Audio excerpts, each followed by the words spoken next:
चलिए अब हम 4th यूनिट स्टार्ट करने जा रहे हैं अपनी नोट्स से।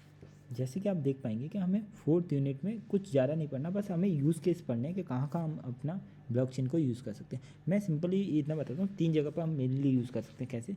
अपनी फाइनेंस की जगह पर, जहाँ पे भी फाइनेंस को आप सिंपल समझिए, जहाँ पर भी लेन देन का काम चले, मतलब पैसों का काम जहाँ होता है, फाइनेंस उसे बोल देते हैं हम। तो फाइनेंस में सर्विस कौन कौन सी दे सकते हैं? एक तो पेमेंट सर्विस दे सकते हैं, सेटलमेंट सर्विस दे सकते हैं, ट्रेडिंग फाइनेंस हो सकता है, इंश्योरेंस हो सकता है, और क्या हो सकता है? बैंकिंग सर्विसेज हो सकता है। जो कि आप पे देख सकते हैं, ये क्वेश्चन पूछा भी गया है 2022 से 23 के बीच में कि कहाँ एप्लीकेशन क्या है, फाइनेंस की एप्लीकेशन क्या है। देखिए, पेमेंट तो आप समझ जाएंगे कि ए से बी को पैसे भेजने हैं, तो वहाँ पर हम यूज़ करेंगे। सेटलमेंट कहाँ पर होता है? जब भी अगर आपको पैसे भेजने हैं तो उसमें कितना प्रोसेस में टाइम लग रहा है। तो अब देखिए फीचर्स क्या है। फीचर्स आपको मैंने बताया। देखिए, सबसे पहला है डिसेंट्रलाइजेशन, और ट्रांजैक्शन को रिकॉर्ड को मेंटेन करके रखेगा, कांट भी चेंज, और डाटा इंटीग्रिटी रहती है। अब उसके बाद क्रिप्टोग्राफी यूज़ होती है। क्रिप्टोग्राफी यूज़ हो रही है, इसका मतलब ये है कि आप उसे ये मान सकते हैं कि वो सिक्योर है, पूरा सिक्योर है। और उसके बाद डिसेंट्रलाइज है, किसी के पास, एक बंदे के पास वो स्टोर नहीं है, और इसमें किसी भी मिडल मैन की, इंटरमीडिएट की ज़रूरत नहीं है। अब उसके बाद मैं ये समझाऊंगा कि बैंक फाइनेंस में कैसे यूज़ होता है। देखिए, ये क्वेश्चन हर बार आया है और 2023-24 में भी आया था, और यही है कि सेटलमेंट को कैसे यूज़ करते हैं आपके केवाईसी के साथ। देखिए, आपको पता है केवाईसी में क्या होता है? सबसे ज़्यादा टाइम लगता है। जहाँ पर यूज़र जाएगा, स्टोर करेगा इन्फॉर्मेशन ब्लॉकचेन के अंदर, और इसका देखिए, अगर मैं इसे सही से एक बार में समझाऊँ आपको, तो क्या है? यूज़र जाएगा, आपको इन्फॉर्मेशन अपनी ब्लॉकचेन में डाल देगा, कंसेंसस दे देगा, उसको क्रिप्टोग्राफी टेक्नोलॉजी, मतलब टेक्निक्स की आपसे वो हम प्रिवेंट कर देंगे, प्रोटेक्ट कर देंगे उससे, क्रिप्टोग्राफी से। उसके बाद क्या है?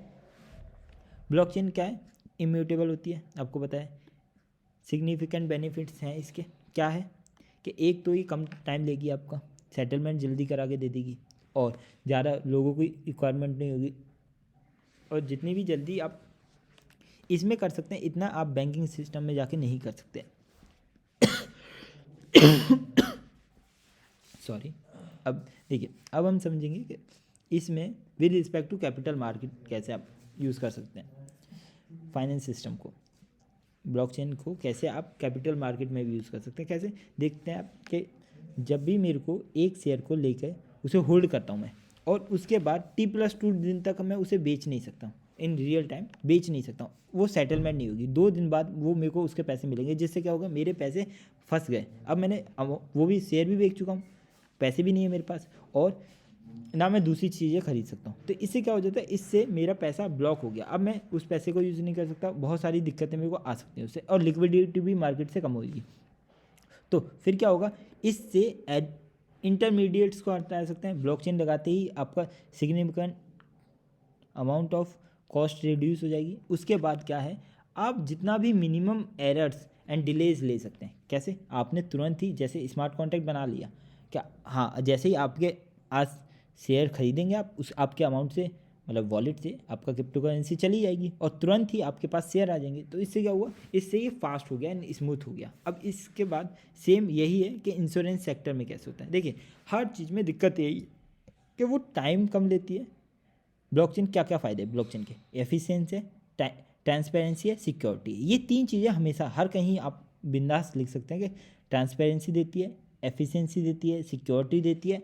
पूरे पेपर में आपको यही लिख के आना है बार बार कि एक प्रोसेस है जिससे, और इससे क्या होता है? टाइम और ह्यूमन एफर्ट्स बच जाते हैं। आपके जो भी स्मार्ट कॉन्टैक्ट आपने बना लिए, एक बार अगर आपने उसे बना लिए, तो ये नहीं कि आपको बार बार उसके लिए जाना पड़ रहा है, या जाना दोबारा वो करना पड़ेगा। एक बार बना दिया तो उसी पे सारे मिनिमम एरर रहेंगे, कोई भी एरर नहीं आएगा, और चीज़ें स्मूथ चलती रहेंगी। तो देखिए, इंश्योरेंस में आपको पता है कि peer to peer insurance model भी होता है। जैसे अगर मान लीजिए 10 लोग आए, उन्होंने इंश्योरेंस पॉलिसी टाइप की कोई चीज़ बना दी। अगर मैं एग्जांपल देता हूँ आपको, एक ब्लॉकचेन बनाई जो इंश्योरेंस पे है, सब ने 1,000 रुपये डाले 1 महीने के लिए। अब वो क्या करेंगे? अब जिसको भी उसकी नीड होगी, जो नीडी होगा उसको वो यूज़ कर लेगा उस पैसे को उस समय। अगर अगले महीने आएगा नेक्स्ट मंथ में भी यही होगा कि 10 लोग पैसे देंगे, दोबारा से वो हो जाएगा। तो इस जस्ट लाइक अ कमेटी कि उसमें अब एक साथ सब लोग आ रहे हैं और उसे प्रीमियम को पे कर रहे हैं और कोई एक बंदा उसे यूज़ कर पा रहा है। इसमें कोई थर्ड पार्टी नहीं है। जो इंश्योरेंस सेक्टर जैसे कंपनियां होती हैं जो इंश्योरेंस करती है, आपका LIC हो गई ये सब, तो उन सबको आप रिड्यूस कर सकते हो, हटा सकते हो। डायरेक्ट आप जिसको उसकी नीड है वो तुरंत यूज़ कर सकता है। अब क्या है री इंश्योरेंस, क्या होता है री इंश्योरेंस? आपको मैं सिंपल उसमें समझाऊँ कि अगर कहाँ से भी आप इंश्योरेंस लेते हैं तो वो भी कहीं ना कहीं से इंश्योरेंस लेगी। क्यों? क्योंकि एट द एंड अगर उसके पास कुछ मान लीजिए आग लग गई या कुछ भी नेचुरल कैलेमिटी हो गई तो वो कहाँ से देगी? वो भी तो कहीं से इंश्योरेंस लेती है। तो इसीलिए री इंश्योरेंस वाला कॉन्सेप्ट भी आप ब्लॉकचेन में लगा सकते हैं। जैसे एक लोगों के बीच में ट्रस्ट नहीं होता, ऐसे ही कंपनी टू कंपनी के बीच में भी ट्रस्ट नहीं होता, तो उसे भी हम ट्रस्ट बिल्ड कर सकते हैं। कैसे? ब्लॉकचेन लगा के वहाँ पर। तो क्या है, by recording argument share ledger. देखिए कोई भी एग्रीमेंट होता है, सॉरी आर्ग्यूमेंट नहीं, एग्रीमेंट होता है, वो सारा शेयर लेजर पे होता है। जिससे क्या होता है, अगर कोई भी चीज़ कहीं पे भी चेंज होती है एक जगह पर, वो हर जगह रिफ्लेक्ट हो जाएगी और इससे आपका ट्रस्ट बिल्ड रहेगा कि अगर कोई भी आपका अपनी तरफ से चेंज कर सकता है, आपके में से चेंज नहीं कर सकता ना। तो इसीलिए हम ब्लॉकचेन को यूज़ कर सकते हैं यहाँ पर, और बहुत सारे बेनिफिट हैं। लेकिन एक चीज़ याद रखिए, बेनिफिट हर किसी में एक ही रहेगा। बेनिफिट यही है कि आप उसे लेंगे, एफिशिएंसी हो जाएगी, एफिशिएंसी रहेगी, ट्रांसपेरेंसी रहेगी, और वो जल्दी से वो करेगा। मतलब अगर मैं सही से समझाऊँ तो यही है कि उसको ट्रांसपेरेंट, सिक्योर, यही सब चीज़ें आएंगी उसमें। अब क्या, how blockchain eliminate the process of associated with KYC। देखिए KYC में क्या होता है, KYC में क्या होता है, डाटा जो है वो आप जाते हैं, लोगों को देखोगे डोर टू डोर जाके डाटा कलेक्ट करते हैं, इन्फॉर्मेशन लेते हैं। तो इसमें क्या है, ह्यूमन इंटरप्रेशन बहुत ज़्यादा होती है। और सारी बैंक्स जो है इंस्टीट्यूशन वो रियल टाइम पे इसमें काम कर सकते हैं, एज़ कम्पेयर आपका ब्लॉकचेन के साथ काम कर सकते हैं, वैसे नहीं कर सकती। क्या ब्लॉकचेन सारे सॉल्यूशन देता? नहीं, सारे सॉल्यूशन नहीं देता, वो पूरे सॉल्यूशन नहीं दे पाता, लेकिन बहुत सारे सॉल्यूशंस दे देता है। जैसे कहाँ कहाँ सॉल्यूशन नहीं दे पाता, जैसे मान लीजिए आपको कोई भी पैन कार्ड वेरिफिकेशन है, वो ब्लॉकचेन थोड़ा ना वेरीफाई कर देगी कि आपका ही वो है पैन कार्ड। वो कौन वेरीफाई करेगा? वो कोई एम्प्लॉय जो उस टेक्नोलॉजी को जानता है या उसको पैन कार्ड को समझता है, वही, जैसे बैंकिंग वाले। लेकिन इससे क्या हुआ, वो एक ही पर्सन की नीड रही, ये नहीं कि आपको ले जाने वाला कोई कोरियर सर्विस से आपने पहले पैन कार्ड भेजा, वो वेरीफाई हुआ, उसके बाद आपके पास आएगा। नहीं, आपने तुरंत डिजिटली उसे करवा दिया।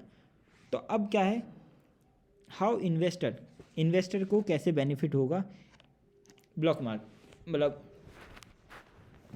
ब्लॉकचेन लगाते ही ये बेनिफिट हो जाएगा उसे कि जो भी इश्यूज़ आ रहे थे पहले, कॉस्ट इश्यूज़, न्यू सिक्योरिटीज़ से वो हट जाएंगे। मतलब जैसे कि उसके पास कोई शेयर पड़ रहे हैं, वो उसके वॉलेट में ना होकर वो कहीं CDL के पास होते हैं। अब वो CDL डूब गया या कुछ भी हो गया उसको, तो वो सारे शेयर्स किसके जाएंगे? वो इन्वेस्टर के जाएंगे। लेकिन इससे अच्छा क्या है, वो खुद के पास, खुद के वॉलेट में रखे, जो इनकेस कुछ भी हो तो उसके पास ही रहे।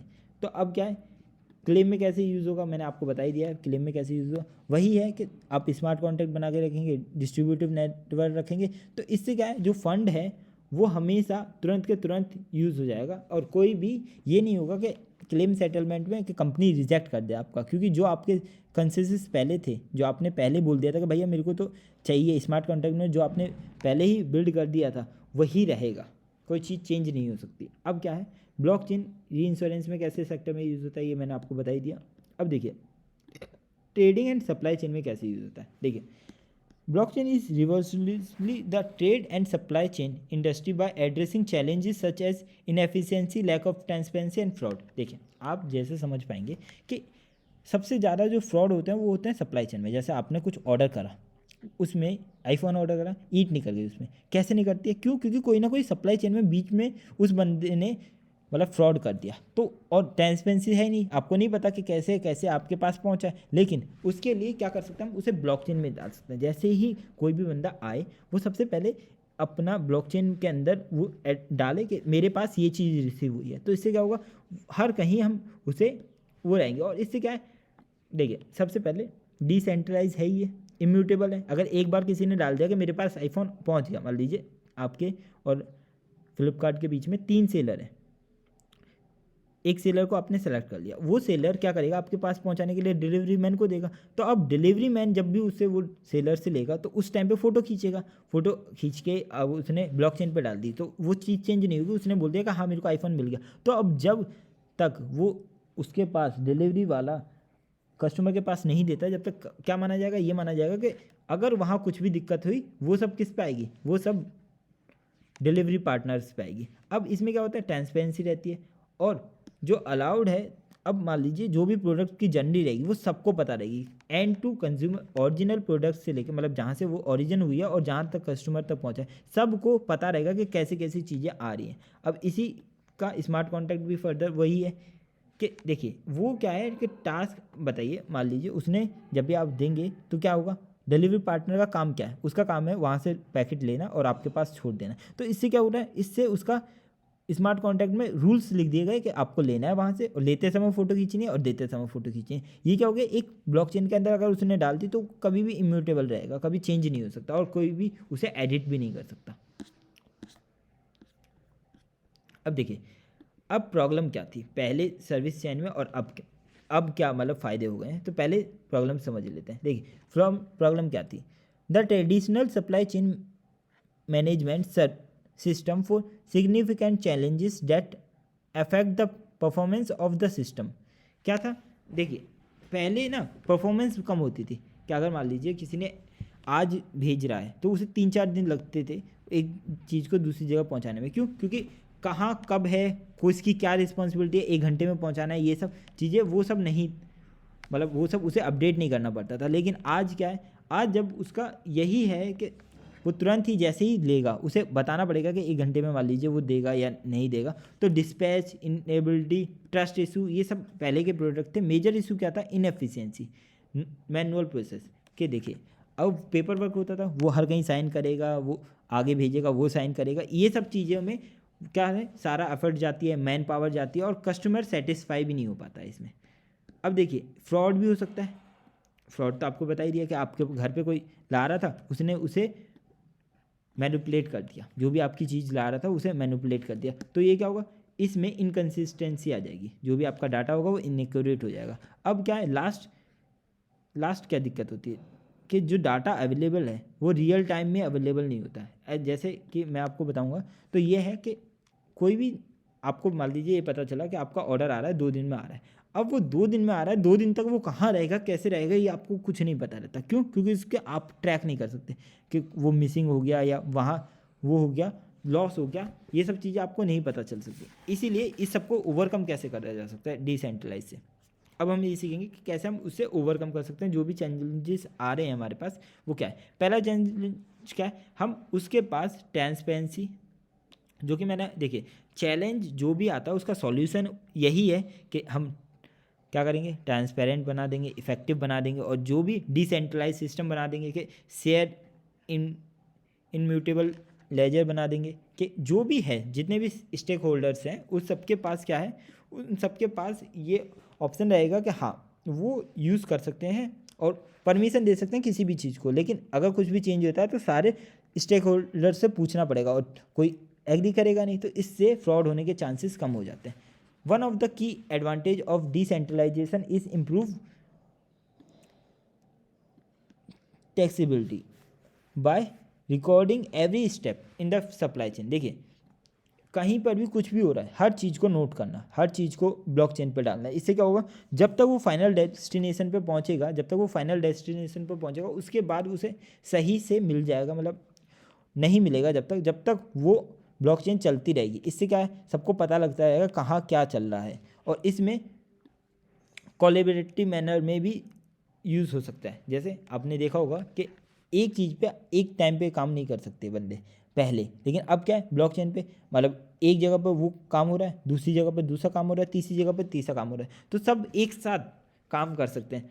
कोई पार्सल दे रहा है, कोई पार्सल रिसीव कर रहा है, एक टाइम पे वो भी काम कर सकता है। तो सब चीज़ अपने अपने कंसेंसस सबको पता है, सबको अपने अपने काम पता है, प्रूफ ऑफ वर्क सबको पता ही है। तो उस हिसाब से वो सब अपना अपना जो भी काम उनका है वो सब कर सकते हैं। अब क्या है, blockchain in traditional and supply chain with respect to provenance of goods. देखिए प्रिवेंशन ऑफ गुड्स में भी सेम स्टेज है, हर स्टेज में रिकॉर्ड करना, उसकी पूरी जर्नी को समझाना, इंश्योर करना कि जो आपके पास आया है वो सही है, ओरिजिनल से पूरे एंड प्रोडक्ट तक पहुंचना, यही सब दोबारा पूरा वही है सेम। अगर आप उसमें लिखेंगे तो बस वर्डिंग्स का थोड़ा बहुत देख लीजिएगा, आप नोट्स पढ़ेंगे आपको समझ में आ जाएगा।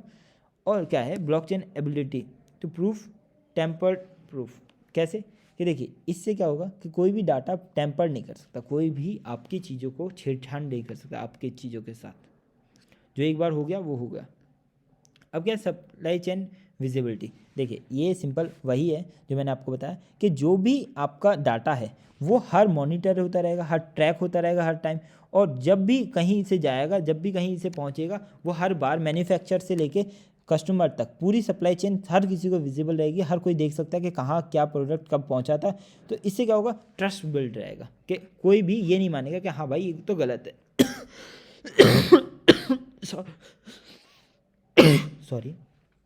देखिए क्या है blockchain significant enhance supply chain visibility by creating decentralized and immutable ledger that record every transaction and movement of the goods in the real time। देखिए सेम वही है कि रियल टाइम के गुड्स में जो भी आपका गुड्स जा रहा है एक जगह से दूसरी जगह, वो सब क्या है डिसेंट्रलाइज है और इम्यूटेबल है। अब क्या है, अब है कि जैसे ही सारे स्टेक होल्डर, जब तक पूरा वो सोर्स से वहाँ तक नहीं पहुँचता है, जब तक वो सब देखते रहेंगे और हर स्टेज पे हर किसी को लॉगिन वो रहेगा और हर कोई जानता रहेगा कि टाइम स्टैम्प के साथ पता लगता रहेगा उसे कि कहाँ कब क्या चीज़ पहुँची थी।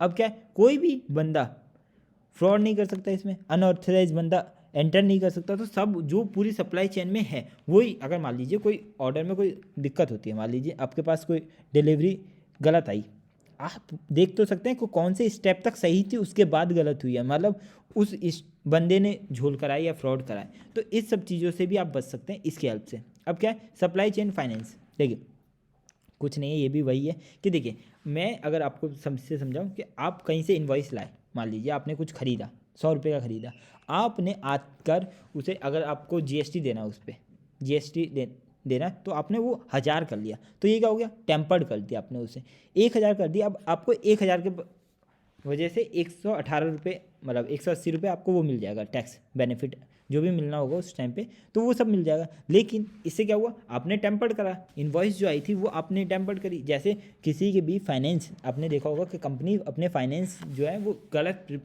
पब्लिश कर देती है, तो इससे क्या होता है, इससे वो हमेशा बच जाती हैं कि वो ज़्यादा टैक्स ना दें, कम से कम टैक्स दें। तो अब इन सबको कैसे हम मैनेज करेंगे, इनवॉइस मैनेजमेंट एंड प्रोसेस से। कैसे कि हम जो भी इनवॉइस आ रहा है, जब भी कोई इनवॉइस जनरेट हो, वो सब कहाँ से जनरेट हो, वो सब जनरेट हो आपके ब्लॉकचेन से। ब्लॉकचेन से अगर जनरेट होगा तो जब भी वो टाइमली मैनर्स में वो रहेगा, और सारे रिकॉर्ड जितने भी रिसीव होंगे, वैलिडेट होंगे या पेड होंगे, जो भी होंगे वो सब किससे होंगे, ब्लॉकचेन से होंगे। तो हम हमेशा टाइम रहेगा ही रहेगा। देखिए प्रॉब्लम क्या थी पहले, टाइम कंजप्शन थी पहले प्रॉब्लम।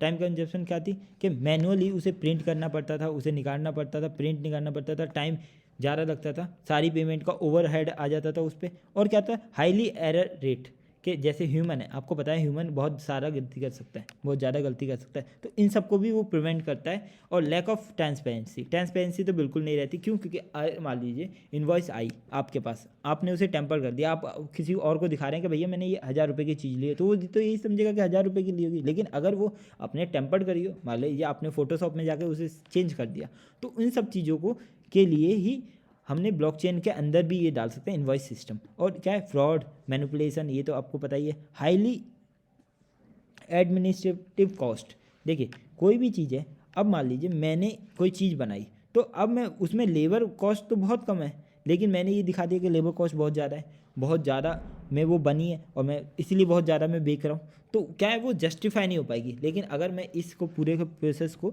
ब्लॉकचेन में डाल दूंगा, तो मैं ये पूरा रियलिटी में बता सकता हूँ कि हाँ कि कितना पैसा मैंने इसके पे करा इस प्रोडक्ट को बनाने में, और उसके बाद कितने में मैं इसे बेच पा रहा हूँ। तो ये सब चीज़ें भी हम इसमें यूज़ कर पाते हैं। अब क्या है रोल ऑफ ब्लॉकचेन इनवॉइसिंग, देखिए वही है सेम जो मैंने अभी आपको ऊपर बता ही चुका हूँ कि आपको जो भी वो है वो क्या एफिशिएंसी हो जाएगी, सिक्योरिटी हो जाएगी, ट्रांसपेरेंट हो जाएगा, सब हर बार वही चीज़ें आ रही हैं कि ट्रांसपेरेंट रहेगी और डिसेंट्रलाइज रहेगी, इम्यूटेबल रहेगी, और प्रोसेस क्या है है, रियल टाइम विजिबिलिटी है सबके पास, और क्या है, ब्लॉकचेन फैसिलिटेड। जो भी प्री डिफाइन सिस्टम था, मान लीजिए आपने कहा कि मैं ये आपको 100 रुपये में बना के दूंगा, तो अगर चाहे कुछ भी हो जाए आपको वो 100 रुपये में ही देनी पड़ेगी। क्यों? क्योंकि आपके जो कॉन्सेंसस हैं, मतलब जो आपने स्मार्ट कॉन्ट्रैक्ट बनाया उसमें ही आप बोल चुके हैं, और इससे क्या होता है, ह्यूमन एरर को मिनिमाइज कर सकते हैं और एडमिनिस्ट्रेशन कॉस्ट को भी कम कर सकते हैं, कम से कम कर सकते हैं। इनवॉइस डिस्काउंटिंग, अब हम ये पढ़ेंगे कि इनवॉइस डिस्काउंटिंग क्या होती है। देखिए, इनवॉइस डिस्काउंटिंग क्या है? Invoice discounting is a short term funding option in which a business use its invoice as collateral to obtain immediate cash from finance institution on third party instead of waiting for the customer to pay their invoice with agree periods. A business can percentage of invoice and the let the collect payment directly from the customer when the invoice are due.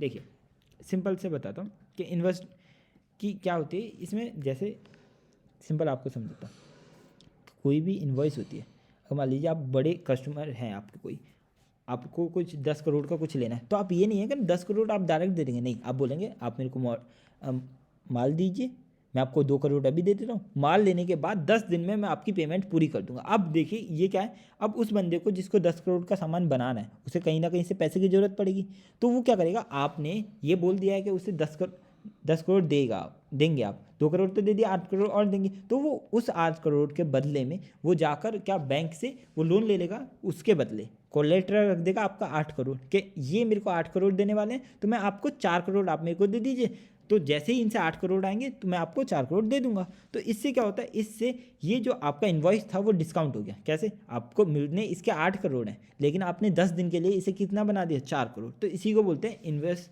Discounting. तो क्या है role of invest discounting का, मतलब blockchain में लगा के कैसे कर सकते हैं आप, इनसे इनहेंस कैसे कर सकते हैं। सिंपल, आपको हर चीज़ में ये याद रखना है, एफिशिएंसी, सिक्योरिटी और डिसेंट्रलाइज इम्यूटेबल लेजर। और इसमें क्या होता है, रिमूव इंटरमीडिएट्स। जैसे देखिए, अगर मान लीजिए आपको अब किसी और बंदे को चाहिए वो पैसे, मान लीजिए आपके पास पैसे हैं, आपको पैसे चाहिए 8 करोड़, तो आप एक ब्लॉकचेन में गए, उसमें आपने बोला कि आप ये ले लीजिए 8 करोड़ का, आप मेरे को 4 करोड़ दे दीजिए, और उसके बाद अगर मैं नहीं दे पाया तो आप 8 करोड़ ले दीजिएगा। तो इससे क्या हुआ, ब्लॉक चेन के अंदर अगर उस बंदे ने ये आपको प्रोमिसेस दे दिया, स्मार्ट कॉन्ट्रैक्ट किसी से बनवा लिया ऐसा, तो अब क्या होगा, वो बंदा आपको 4 करोड़ दे देगा, कोई डायरेक्ट बंदा आपको 4 करोड़ दे देगा, उसके बदले आपको उसे कितना है वो इन्वॉइस दे देंगे। अगर आप पैसे नहीं देते हैं तो वो 8 करोड़ वाली जो चेक है वो उसका वो मतलब यूज़ कर लेगा, और आपके 4 करोड़ के बदले वो 8 करोड़ देगा। क्यों? क्योंकि ये सिस्टम आपने उसे स्मार्ट कॉन्ट्रैक्ट में बना दिया, और ये एक बार आपने बोल दिया तो वो ब्लॉकचेन इम्यूटेबल रहती है। इसीलिए जो भी रिकॉर्ड आपने पहले बनाए थे वो कभी भी चेंज नहीं हो सकते, जो भी आपने चीज़ें बना रखी हैं वो चेंज नहीं हो सकती। और सेल्फ एग्जीक्यूटिव कॉन्ट्रैक्ट्स होते हैं ये, जैसे मैंने बताया कि अगर आपने 4 करोड़ लिए तो अब 8 करोड़ जब ही आपको वापस मिलेगा 8 करोड़ का चेक, जब तक आप उसे 4 करोड़ वापस नहीं करते। क्यों? क्योंकि ये सेल्फ एग्जीक्यूटिव है, अगर आपने नहीं दिए तो वो अपने आप चल जाएगा। तो क्या है कि ब्लॉकचेन को एग्जीक्यूटिव अकाउंटिंग में कैसे यूज़ कर सकते हैं। देखिए ये सब वही है, दोबारा घुमा फिरा के हर बार यही पूछ रहा है कि डिसेंट्रलाइज और accountability, transparency, accuracy, security, record को मेंटेन करना, ब्लॉकचेन को ऑल्टर करना। देखिए अब मैं आपको पूरा स्टार्टिंग से अगर समझाऊं तो आपको यही है मेन चीज़ कि हर बार आपको फाइनेंस में कभी भी जाएं, देख फाइनेंस हो गया, बैंकिंग सेक्टर हो गया, सप्लाई चेन हो गई, हर कहीं पर क्यों हम ब्लॉकचेन को यूज़ करना चाहते हैं, 5 मेजर रीज़न है।